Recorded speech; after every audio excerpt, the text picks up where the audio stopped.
Bristol City's Tinnion has been the inspiration behind their FA Cup run so far.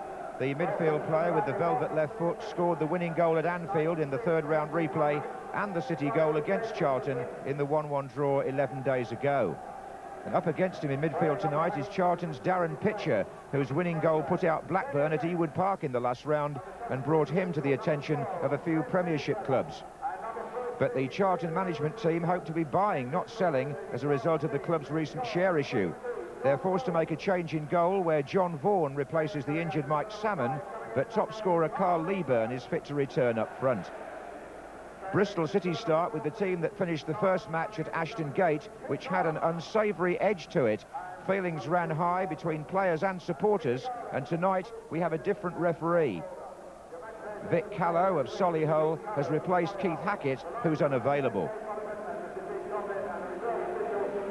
And our camera position tonight is in what will be Charlton's new East Stand, due to open at Easter with 6,000 seats, and a fine view it offers too on the land that used to be the vast terrace here at the Valley in the days when up to 75,000 people used to cram in here.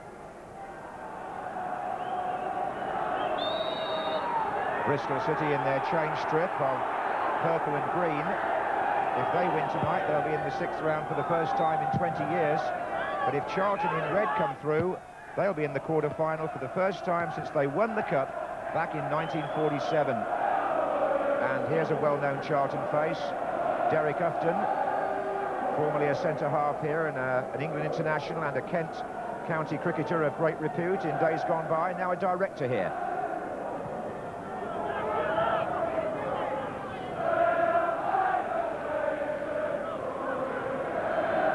You do notice about the Valley is the floodlights are of an excellent standard here.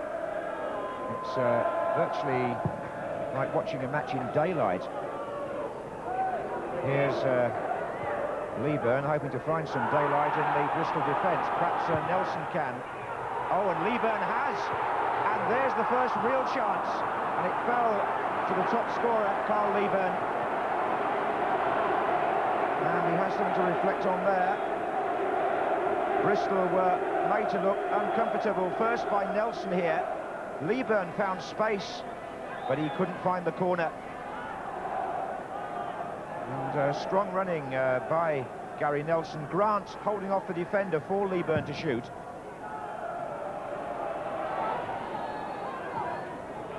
Nelson. Leaburn. Nelson again.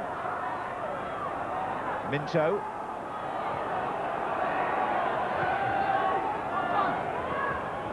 Needs the cross now, really. There are 4 lined up in the middle for Charlton, and in the end, Munro fouls Nelson.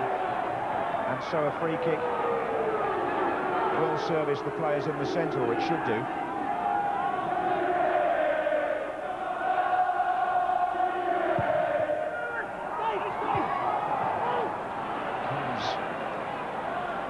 Off Balmer, in fact.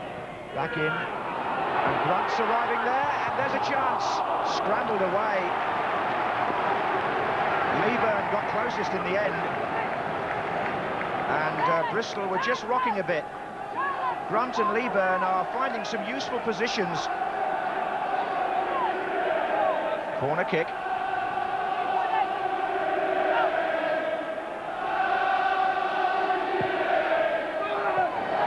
Chapple and Leaburn up together. Oh, here's Brown. Penalty. Brown was shoved to one side there. The right back, and Vic Callow had no doubt. He pointed straight to the spot. Bristol making their protests, but a penalty has been given, and it's really number 24, Brown, here, as the goalkeeper fails to gather. Brown goes for it, and I think that's Wayne Allison who gives it away. Concedes the penalty, number 10. 1 or 2 pushes and shoves in the aftermath, but what about this now? Pardew missed one on Saturday, although he scored one, his pitcher. It's there! And Charlton take the lead, and Pardew is the first man to congratulate the player that took the job on from him, Darren Pitcher. Well, The incident is one that Bristol will want to talk about. The ball comes away from Keith Welch. There's Steve Brown. There's Wayne Allison. Well, the hand does go out, and he is pushed. And Vic Callow didn't hesitate. Neither, by the way, did Darren Pitcher, who drives it past Welch to put Charlton in the lead. The Charlton management team of Alan Kirbishley and Steve Britt, who share the duties here at the Valley, making gestures from that far side. Alan Kirbishley sitting down and Steve Britt standing up.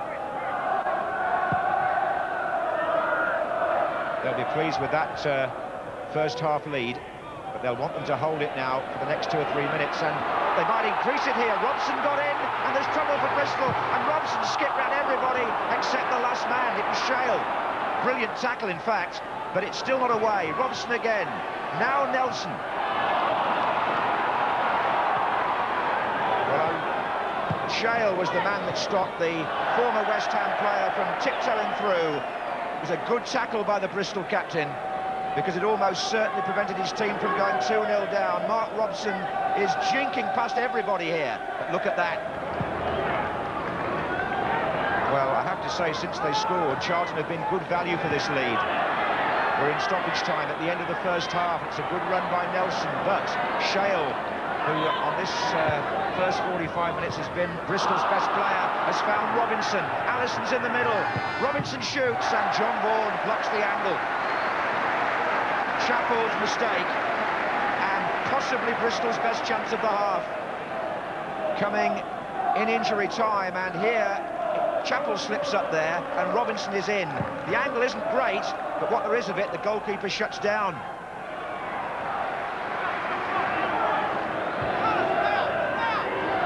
Half-time arrives with Charlton Athletic 1-0 up, courtesy of a penalty by Darren Pitcher, the captain, after Allison had been adjudged to have pushed Brown.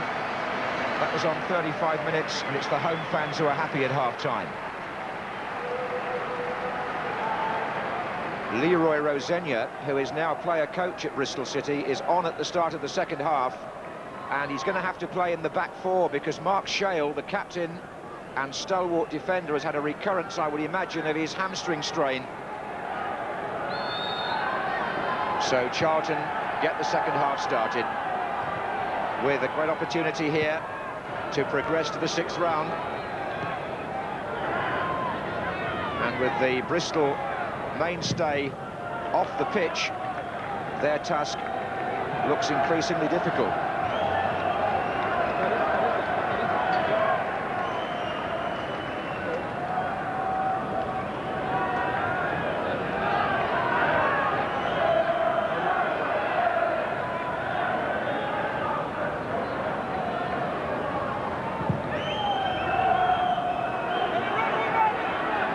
Rosenior actually was a bit of a cup hero at West Ham a few years back.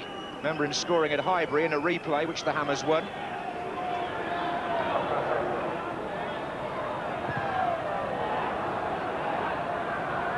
Here's Martin.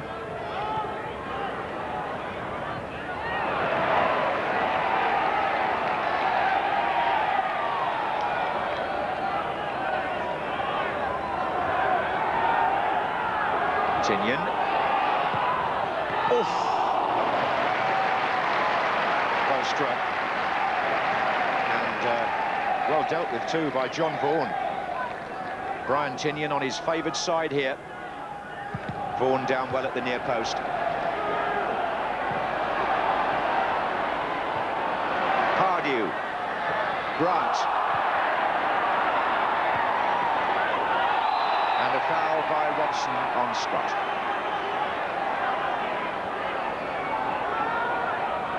Now Rosenior will go up as this foul by number 27 Robson gives Scott the chance to get Bristol working down their left. Here's Robinson.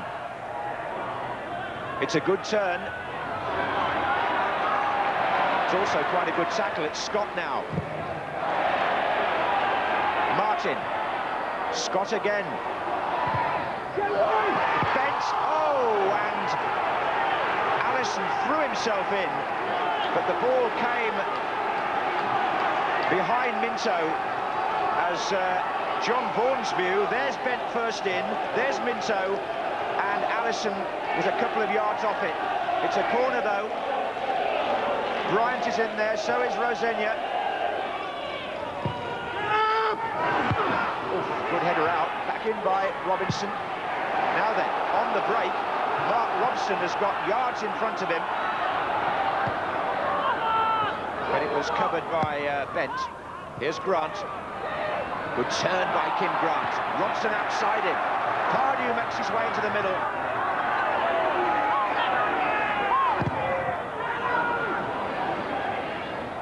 This is Nelson. Now Minto.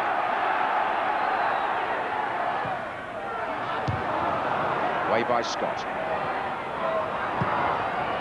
Robson.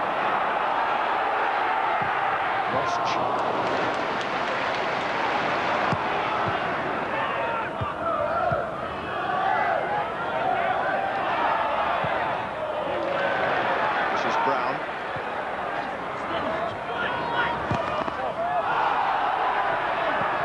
Well, Bristol City will need to find a more cutting edge than we've seen so far if they're going to force their way back into this cup tie. Haven't created much in the second half, but here's Martin. And as we've been saying all year, you never know in this FA Cup what will happen next. Robinson. Munro. And there's an example. Player not noted for his goal scoring, coming from nowhere. I think Stuart Munro got one in an Anglo-Italian tie earlier this season, but that's the only one he scored for Bristol City. And there, the goalkeeper was off his line. And it was pretty well struck. He is a left-footed player, Munro. Once of Rangers in Glasgow.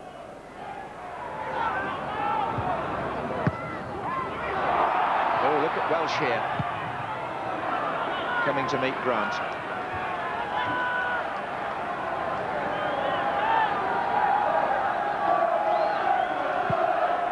Some of the handicapped supporters able to enjoy a first-class view of what might be an historic night.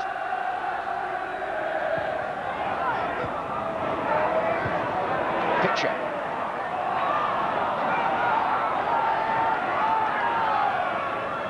It was on by Allison. Then it was Robinson turning away from Chapple. Bent is coming thundering into the near post here. Oh, it's Tinnion, surely! And they blocked him off, and it's still loose. Martin, still loose. Allison, blocked again. Appeals for handball. Now it's Scott. Oh, a deflection. Quite incredible stuff. Bristol City as near to the equaliser there as at any time since Charlton scored. But first a corner. And they'll throw everybody forward now. Rosenior's in there. Allison just behind him. Here comes Bryant. Rosenior's up. And Charlton, well, full marks for the way they blocked the shots. But I think Tinnion was the player who really had the chance to equalise. It's come here from Liam Robinson's cross. Now look at Tinnion, number 6. He's in so much space, but he couldn't dig the shot out. And what happened next? Well, Charlton got as many red shirts as they could between the goal and the ball, and they threw themselves in and possibly propelled the club into the quarter-finals of the FA Cup. We go into stoppage time. Chapple up with Allison as he has been all night. Not a good clearance by Mark Robson, a better one by Stephen Brown. And there's 2 against 2 up here. Leaburn needs to make his presence felt. Grant is away. Takes on Munro. Comes inside. It's Kim Grant. It's still Kim Grant. It's there! They've done it now! Charlton as good as in the 6th round. Just listen, there may only be 8,000 people in this ground that used to hold 80, but that doesn't matter now. Young and old, they celebrate an historic moment for Charlton Athletic. And Kim Grant here takes on Munro first of all, comes inside him, keeps possession. Dave Martin is the next man to challenge. Grant fools him as well. Bryant tries to close him down. the ball may have been deflected, but it's Grunt's goal, and it's 2-0. And the Valley is agog. 7 years without football here, and now this famous old ground about to celebrate Charlton's arrival in the last 8 of the FA Cup. Bristol still... Oh dear me, there's something off the ball there. There's something off the ball. Scuffle between Tinnion and one of the Charlton players in the 2nd minute of stoppage time. I think it was Darren Pitcher who was tangling with Tinnion. Tinnion takes! Oh, John Vaughan looked at me a little bit to one side there, but...